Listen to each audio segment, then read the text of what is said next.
Hello guys! It's been so long since I uploaded a video regarding sa NZQA application for your teaching IQA.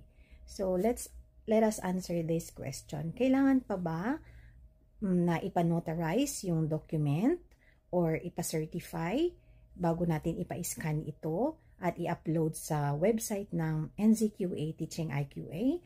No. You don't need to.